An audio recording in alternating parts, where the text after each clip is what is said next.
ಇನ್ನು ಕರ್ನಾಟಕದಲ್ಲಿ ಹಲವು ದುರಂತ ನಾಯಕರಿದ್ದಾರೆ. ದೇವರಾಜ ಅರಸು, ಎಸ್ ಬಂಗಾರಪ್ಪ ಆ ಪಟ್ಟಿಯಲ್ಲಿ ಅಗ್ರಸ್ಥಾನದಲ್ಲಿ ನಿಂತವರು. ಇಬ್ಬರನ್ನು ಇದೇ ಕಾಂಗ್ರೆಸ್ ಹೈಕಮಾಂಡ್ ಕೆಳಗಿಳಿಸಿ ಕೊಡಲಿ ಪೆಟ್ಟು ತಿಂದಿತ್ತು. ಸಿದ್ದರಾಮಯ್ಯನವರನ್ನು ನಾನು ಯಾಕೆ ಹೇಳ್ತಾ ಇದ್ದೀನಿ ಅಂತಂದರೆ, ಸಿದ್ದರಾಮಯ್ಯನವರನ್ನು ಆಗಿದ್ರೆ ರಾಜೀನಾಮೆ ಕೊಡೋದೇ ಇಲ್ವಾ, ಅವರನ್ನು ಕೆಳಗಿಳಿಸೋಕ್ಕೆ ಇದೆ. ಹೈಕಮಾಂಡ್ ಕಿರಿಕಿರಿ ಮಾಡಬೇಕು ಸಿದ್ದರಾಮಯ್ಯನವರಿಗೆ. ಇಳಿರಪ್ಪ ನಮ್ಗಾಗ್ತಿಲ್ಲ. ಹೈಕಮಾಂಡ್ ಕಿರಿಕಿರಿ ಮಾಡಿದ್ರೆ ಸಿದ್ದರಾಮಯ್ಯನವರು ಕೆಳಗಿಳಿಯೋದೇ ವಿಧಿ ಇಲ್ಲ. ರಾಹುಲ್ ಗಾಂಧಿ ಏನಾದರೂ ನೋಡಿ, ಸಿದ್ದರಾಮಯ್ಯನವರೇ ನಮ್ಮ ವಿರುದ್ಧ ಬರ್ತಾ ಇದೆ ಇಂಥ ಆರೋಪಗಳು, ನಮ್ಮ ಪಕ್ಷ ಕೆಟ್ಟ ಹೆಸರು ಬರ್ತಾ ಇದೆ, ದಯವಿಟ್ಟು ನೀವು ಚೇಂಜ್ ಮಾಡಿ, ನೀವು ಹೇಳಿದವ್ರನ್ನ ನಾವು ಮುಖ್ಯಮಂತ್ರಿ ಮಾಡ್ತೀವಿ ಅಂದರೆ ಸಿದ್ದರಾಮಯ್ಯ ಕೆಳಗಿಳಿದೆ. ಆದರೆ ಸಿದ್ದರಾಮಯ್ಯನವ್ರ ಜೊತೆ ಬಲಿಷ್ಠವಾಗಿ ನಿಂತಿದೆ ಹೈಕಮಾಂಡ್. ಎಲ್ಲರಿಗೂ ಬೈದಿದ್ದಾರೆ. ನಾನು ನಿನ್ನೆ ಕೂಡ ಹೇಳಿದೆ, ಡಿ ಕೆ ಶಿವಕುಮಾರ್ ಕೂಡ ಬಲಿಷ್ಠವಾಗಿ ನಿಂತಾರೆ, ಪಾರ್ಟಿ ಬಲಿಷ್ಠವಾಗಿ ನಿಂತಿದೆ. ಅಹಿಂದ ಪ್ರತಿಭಟನೆ ಶುರು ಮಾಡಿದೆ. ನೋಡಿ, ಕಾಂಗ್ರೆಸ್ಗೊಂದು ಭಯ ಇದೆ. ಇದು ಲಾಸ್ಟ್ ಎಲೆಕ್ಷನ್. ಯಾರ್ದು ಸಿದ್ದರಾಮಯ್ಯನವ್ರನ್ನ ಕೆಳಗಿಳಿಸಿದರೆ ಏನಾಗುತ್ತೆ? ಯಡಿಯೂರಪ್ಪನವ್ರನ್ನ ಕೆಳಗಿಳಿಸಿದಾಗ ಹೇಗೆ ಲಿಂಗಾಯತರು ಸೀದಾ ಕಾಂಗ್ರೆಸ್ಗೆ ಹೋದ್ರು, ಇದೇ ಅಹಿಂದ ವರ್ಗ ಮುಸ್ಲಿಮರು ಹೊರತುಪಡಿಸಿ ಹಿಂದುಳಿದವರು, ದಲಿತರು ಆ ಕಡೆ ಹೋಗ್ಬೋದು ಬಿ ಜೆ ಪಿಗೆ. ಅದೇ ಬೇಕಿರೋದು ಬಿ ಜೆ ಪಿಗೆ. ಇವರನ್ನು ಒಂದು ರೀತಿಯಲ್ಲಿ ಅವಮಾನ ಮಾಡಿಸೋಂಗಾಗಬೇಕು ಕಾಂಗ್ರೆಸ್ನಿಂದ. ಆದರೆ ಈ ಹಿಂದೆ ದೇವರಾಜ ಅರಸು ಮತ್ತು ಬಂಗಾರಪ್ಪ ಆಯ್ತಲ್ಲ, ಆಮೇಲೆ ಬಿ ಜೆ ಪಿ ಯಡಿಯೂರಪ್ಪನವ್ರನ್ನ ಕೆಳಗಿಳಿಸಿದ ಬಳಿಕ 66ಕ್ಕೆ ಬಂದು ನಿಂತಿತ್ತು. ಜೊತೆಗೆ ಸಿ ಎಂ ಸಿದ್ದರಾಮಯ್ಯ ಅವರಿಗೂ ದುರಂತ ನಾಯಕನಾಗೋದಕ್ಕೆ ಇಷ್ಟ ಇಲ್ಲ. ಅಂಥ ಪಟ್ಟವನ್ನು ಕಟ್ಟುವ ಕಾಂಗ್ರೆಸ್ ಏನಾದರೂ ಪ್ರಯತ್ನ ಪಟ್ಟರೆ ಸಿದ್ದರಾಮಯ್ಯ ಕಾಂಗ್ರೆಸ್ಗೆ ದೊಡ್ಡ ಹೊಡೆತ ಕೊಡೋದ್ರಲ್ಲಿ ಎರಡು ಮಾತಿಲ್ಲ. ಹೆಂಗೆ ಕೊಟ್ರಿ? ಅದು ನೀವು ಒತ್ತಡ ಹಾಕಿದ್ದು ಅಂತ ಮಾತ್ರ. ಆದರೆ ಅದಕ್ಕೆ ಪ್ರೂಫ್ ಎಲ್ಲಿದೆ ಒತ್ತಡ ಹಾಕಿದ್ದಾರೆ ಅಂತ? ಅರ್ಥ ಆಯ್ತಾ? ಬಿ ಜೆ ಪಿ ಕಾಂಗ್ರೆಸ್ ಅವರ ಹೋರಾಟ ಬಿಟ್ಟಾಕಿ, ನಾನು ಕಾರಣಾತ್ಮಕವಾಗಿ ಹೇಳ್ತಾ ಇದ್ದೀನಿ, ಸೇಫ್ ಆಗ್ತಾರೆ ಸಿದ್ದರಾಮಯ್ಯ ಅಂತ.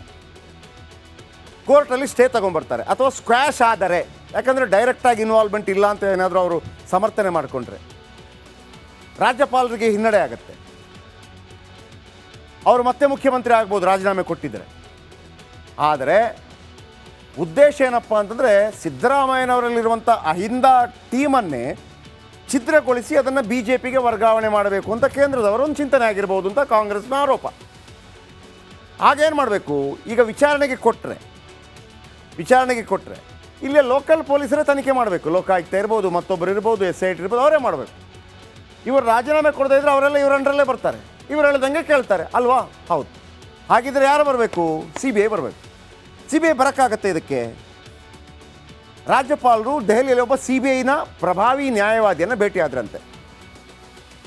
ಕೇಸ್ CBIಗೆ ನೀಡುವ ಹಕ್ಕು ನನಗಿದೆಯಾ ಅಂತ ಕೇಳಿದ್ರಂತೆ.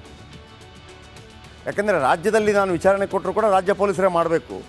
ಅವರು ಸಿದ್ದರಾಮಯ್ಯ ಪರವಾಗಿ ಮಾತಾಡಿದರೆ, ಹಾಗಾಗಿ ಕೇಂದ್ರ ತನಿಖಾ ಸಂಸ್ಥೆ ಕೊಡೋಣ, ನಾನು CBI ಕೊಡ್ಬೋದಾ ಅಂತ ಕೇಳಿದ್ರಂತೆ. ಆಗ ನ್ಯಾಯವಾದಿ ಹೇಳಿದ್ರು, ನಿಮಗೆ CBI ಕೊಡೋಕ್ಕೆ ಬರಲ್ಲ ಸರ್, ನಿಮಗೆ ಬರಲ್ಲ. ಮತ್ತೇನು ಮಾಡೋದು? ಆದರೆ ಒಂದು ಚಾನ್ಸ್ ಇದೆ. ಏನು? CM ವಿರುದ್ಧ ವಿಚಾರಣೆಗೆ ಅನುಮತಿ ನೀವು ನೀಡ್ತೀರಲ್ವಾ, ವಿಚಾರಣೆಗೆ ಅನುಮತಿ ಕೊಡಿ.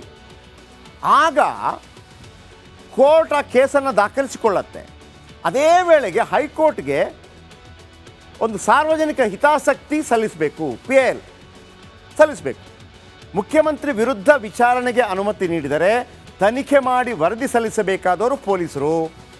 ಆದರೆ ಪೊಲೀಸ್ ಇಲಾಖೆ ಮುಖ್ಯಮಂತ್ರಿ ಅಧೀನದಲ್ಲಿದೆ. ಪೊಲೀಸರು ಪ್ರಾಮಾಣಿಕವಾಗಿ ತನಿಖೆ ಮಾಡೋದು ಡೌಟು.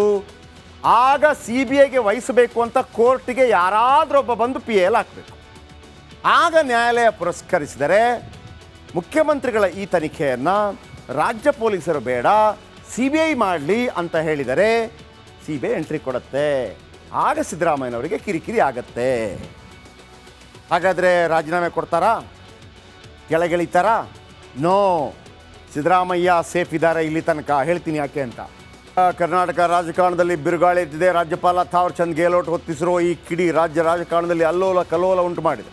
ಮೂಡ ಹಗರಣದ ಹಿನ್ನೆಲೆಯಲ್ಲಿ ಮುಖ್ಯಮಂತ್ರಿ ಸಿದ್ದರಾಮಯ್ಯ ಅವರಿಗೆ ಶೋಕಾಸ್ ನೋಟಿಸ್ ಜಾರಿ ಮಾಡಿದರು. ನಿಮ್ಮ ವಿರುದ್ಧ ಏಕೆ ವಿಚಾರಣೆಗೆ ಅನುಮತಿ ನೀಡಬಾರದು ಎಂಬುದಕ್ಕೆ ಒಂದು ವಾರದಲ್ಲಿ ಕಾರಣ ಕೊಡಿ ಅಂತ ಹೇಳಿದರು. ಅಂದರೆ ಸಿದ್ದರಾಮಯ್ಯ ರಾಜ್ಯಪಾಲರ ಬಳಿ TJ ಅಬ್ರಾಮ್ ಬಂದು ಒಂದು ದೂರು ಕೊಡ್ತಾರೆ ಭ್ರಷ್ಟಾಚಾರ ಆರೋಪದಡಿ. ಅದನ್ನು ಓದ್ಕೋತಾರೆ. ಅವರು ಓದ್ಬಿಟ್ಟು ಸಿದ್ದರಾಮಯ್ಯನವರು ಕಳಿಸ್ತಾರೆ. ನೋಡಿ, ನಿಮ್ಮ ವಿರುದ್ಧ ಒಂದು ಆರೋಪ ಬಂದಿದೆ, ನಿಮ್ಮ ವಿರುದ್ಧ ನಾನು ವಿಚಾರಣೆಗೆ ಯಾಕೆ ಅನುಮತಿ ಕೊಡಬಾರ್ದು ಹೇಳಿ. ಇವರೊಂದು ಸಂಪುಟ ಸಭೆ ಮಾಡ್ತಾರೆ. ಸಂಪುಟ ಸಭೆಯಲ್ಲಿ ಸಿದ್ದರಾಮಯ್ಯನವರ ವಿರುದ್ಧ ಆರೋಪ ಬಂದ ಕಾರಣಕ್ಕಾಗಿ ಸಂಪುಟ ಸಭೆಯಲ್ಲಿ ಅವರು ಭಾಗವಹಿಸೋಂಗಿಲ್ಲ. ಪವರ್ ಆಫ್ ಅಟರ್ನಿ ಯಾರು ಕೊಡ್ತಾರೆ? DCM ಕೊಡ್ತಾರೆ. ಈ ವಿಚಾರಕ್ಕೆ ಮಾತ್ರ, ಬೇರೆದಕ್ಕಲ್ಲ. ಬೇರೆ ಎಲ್ಲ ಸೈನ್ ಹಾಕೋಂಗಿಲ್ಲ ಅವರು 5 ಗಂಟೆ ಮಾತಾಡಿ, ಇಲ್ಲ ಇದು ಸರಿ ಇಲ್ಲ, ಇದನ್ನು ತಿರಸ್ಕರಿಸಿ ಮಹಾಸ್ವಾಮಿಗಳೇ ಅಂತೇಳಿ ವಾಪಸ್ ಕಳಿಸುವಂಥ ಪ್ರಯತ್ನವನ್ನು ಮಾಡ್ತಾರೆ. ಈಗ ರಾಜ್ಯಪಾಲರು ಅದನ್ನು ತಿರಸ್ಕರಿಸಿದರೆ ಮುಗಿದೋಯ್ತು ಕತೆ, ಏನಿಲ್ಲ. ಕೇಳ್ಕತ್ತ ನಾಟಕ ಬಂದು, ಒಂದು ವೇಳೆ ಅವರಿಗೆ ಅಧಿಕಾರ ಇದೆ, ವಿಟೋ ಪವರ್ ಇದೆ, ಅವರದನ್ನು ಇಲ್ಲ ತಿರಸ್ಕರಿಸಿದ್ರು ಕೂಡ ನಾನು ಇದನ್ನು ವಿಚಾರಣೆಗೆ ಅನುಮತಿ ಕೊಡ್ತೇನೆ ಅಂತ ಕೊಟ್ಟರೆ ಆ ಕೇಸ್ ಕೋರ್ಟ್ಗೆ ಹೋಗುತ್ತೆ. ಕೋರ್ಟಲ್ಲಿ ಕೇಸ್ ರಿಜಿಸ್ಟರ್ ಆಗಬೇಕು. ಕೋರ್ಟಲ್ಲಿ ಕೇಸ್ ರಿಜಿಸ್ಟರ್ ಆಗಬೇಕೋ ಆಗಬಾರ್ದು ಅನ್ನೋದನ್ನು ಕೋರ್ಟ್ ತೀರ್ಮಾನ ಮಾಡುತ್ತೆ. ಕೋರ್ಟಲ್ಲಿ ಕೇಸ್ ರಿಜಿಸ್ಟರ್ ಆದರೆ ಒಂದು ನೋಟಿಸ್ CMಗೆ ಬರುತ್ತೆ. ಆಗ CM ನೈತಿಕತೆ ಅಥವಾ ಸಾಂವಿಧಾನಿಕವಾಗಿ ರಾಜೀನಾಮೆ ಕೊಡಬೇಕಾಗತ್ತೆ ಅನ್ನೋದು. ಹಾಗಂತ ಕೊಡಬೇಕು ಅಂತ ಎಲ್ಲೂ ಇಲ್ಲ. ಈ ವೇಳೆ BJP ಮತ್ತು JDS ಅಹೋರಾತ್ರಿ ಹೋರಾಟವನ್ನು ಮಾಡ್ತಾ ಇದೆ. ರಾಜೀನಾಮೆ ಕೊಡಿ, ರಾಜೀನಾಮೆ ಕೊಡಿ. ಯಾವುದೇ ಹೋರಾಟಗಳಾದರೂ ಕೂಡ ಸಿದ್ದರಾಮಯ್ಯ ಬಗ್ಗೋ ರೀತಿ ಕಾಣ್ತಾ ಇಲ್ಲ. ಅವರು ಕೂಡ ಯಾವುದೋ ಒಂದು ಬಲವಾದ ಸಾಕ್ಷ್ಯವನ್ನು ಇಟ್ಕೊಂಡು ಕಾಡ್ತಾ ಇದೆ. ಯಾಕೆ ಬನ್ನಿ ಹೇಳ್ತೀನಿ. ಕೊಡಿ ಅಜ್ಜಿ ಕೊಡಿ, ಟಿಕೆಟ್ ಕೊಡಿ ಅಂತ ಕೇಳ್ತೀರಿ, ಈ ಕೇಳಿ ಮಾತಾಡಿ. ಅಥವಾ ಫುಲ್ ಬೈದು ಕಳಿಸಿದ್ದಾರೆ. BJP JDS ಕಾಲದ ಹಗರಣದ ಬಗ್ಗೆ ಸಚಿವರು ಮಾತಾಡಬೇಕು. ಅಡ್ಜಸ್ಟ್ಮೆಂಟ್ ಬಿಟ್ಬಿಡಿ, ನಿಮ್ದು ಗೊತ್ತಾಗಿದೆ ಅಡ್ಜಸ್ಟ್ಮೆಂಟ್, ಲೋಕಸಭಾ ಚುನಾವಣೆಯಲ್ಲಿ ಎಲ್ಲೆಲ್ಲಿ ಲೀಡ್ ಕೊಟ್ಟಿದ್ದೀರಿ ಅಂತೇಳಿ, ಅದೊಂದು ಮಾಫಿ ಇರಲಿ, ಅದು ಬಿಟ್ಬಿಡಿ, ಈಗ ನಿಮ್ಮ ಬುಡಕ್ಕೆ ಬಂದಿದೆ ಮಾತಾಡಿ ಹೇಳಿ. ಕಾಂಗ್ರೆಸ್ ಹೈಕಮಾಂಡ್ ಬಹಳ ಜೋರಾಗಿ ಮಾತಾಡಿದೆ. ಕರ್ನಾಟಕ ರಾಜಕಾರಣದಲ್ಲಿ ಬಿರುಗಾಳಿ ಎದ್ದಿದೆ. ರಾಜ್ಯಪಾಲ ಥಾವರ್ ಚಂದ್ ಗೆಹ್ಲೋಟ್ ಹೊತ್ತಿಸಿರೋ ಈ ಕಿಡಿ ರಾಜ್ಯ ರಾಜಕಾರಣದಲ್ಲಿ ಅಲ್ಲೋಲ ಕಲ್ಲೋಲ ಉಂಟು ಮಾಡಿದೆ. ಮೂಡ ಹಗರಣದ ಹಿನ್ನೆಲೆಯಲ್ಲಿ ಮುಖ್ಯಮಂತ್ರಿ ಸಿದ್ದರಾಮಯ್ಯ ಅವರಿಗೆ ಶೋಕಾಸ್ ನೋಟಿಸ್ ಜಾರಿ ಮಾಡಿದರು. ನಿಮ್ಮ ವಿರುದ್ಧ ಏಕೆ ವಿಚಾರಣೆಗೆ ಅನುಮತಿ ನೀಡಬಾರದು ಎಂಬುದಕ್ಕೆ ಒಂದು ವಾರದಲ್ಲಿ ಕಾರಣ ಕೊಡಿ ಅಂತ ಹೇಳಿದರು. ಅಂದರೆ ಸಿದ್ದರಾಮಯ್ಯ ರಾಜ್ಯಪಾಲರ ಬಳಿ TJ ಅಬ್ರಾಹಂ ಬಂದು ಒಂದು ದೂರು ಕೊಡ್ತಾರೆ ಭ್ರಷ್ಟಾಚಾರ ಆರೋಪದಡಿ. ಅದನ್ನು ಓದ್ಕೋತಾರೆ. ಅವರು ಓದ್ಬಿಟ್ಟು ಸಿದ್ದರಾಮಯ್ಯವ್ರು ಕಳಿಸ್ತಾರೆ. ನೋಡಿ, ನಿಮ್ಮ ವಿರುದ್ಧ ಒಂದು ಆರೋಪ ಬಂದಿದೆ, ನಿಮ್ಮ ವಿರುದ್ಧ ನಾನು ವಿಚಾರಣೆಗೆ ಯಾಕೆ ಅನುಮತಿ ಕೊಡಬಾರ್ದು ಹೇಳಿ. ಇವರೊಂದು ಸಂಪುಟ ಸಭೆ ಮಾಡ್ತಾರೆ. ಸಂಪುಟ ಸಭೆಯಲ್ಲಿ ಸಿದ್ದರಾಮಯ್ಯನವರ ವಿರುದ್ಧ ಆರೋಪ ಬಂದ ಕಾರಣಕ್ಕಾಗಿ ಸಂಪುಟ ಸಭೆಯಲ್ಲಿ ಅವರು ಭಾಗವಹಿಸೋಂಗಿಲ್ಲ. ಪವರ್ ಆಫ್ ಅಟರ್ನಿ ಯಾರು ಕೊಡ್ತಾರೆ? DCM ಕೊಡ್ತಾರೆ.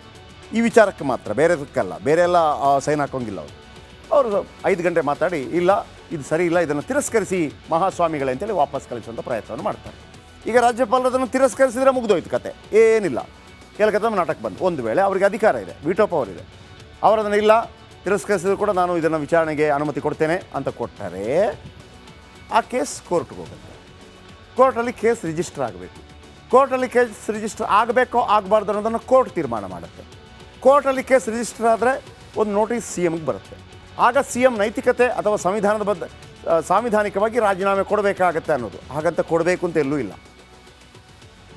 ಈ ವೇಳೆ BJP ಮತ್ತು JDS ಅಹೋರಾತ್ರಿ ಹೋರಾಟವನ್ನು ಮಾಡ್ತಾ ಇದೆ. ರಾಜೀನಾಮೆ ಕೊಡಿ, ರಾಜೀನಾಮೆ ಕೊಡಿ. ಯಾವುದೇ ಹೋರಾಟಗಳಾದರೂ ಕೂಡ ಸಿದ್ದರಾಮಯ್ಯ ಬಗ್ಗೋ ರೀತಿ ಕಾಣ್ತಾ ಇಲ್ಲ. ಅವರು ಕೂಡ ಯಾವುದೋ ಒಂದು ಬಲವಾದ ಸಾಕ್ಷ್ಯವನ್ನು ಇಟ್ಕೊಂಡು ಕಾಡ್ತಾ ಇದೆ. ಯಾಕೆ ಬನ್ನಿ ಹೇಳ್ತೀನಿ.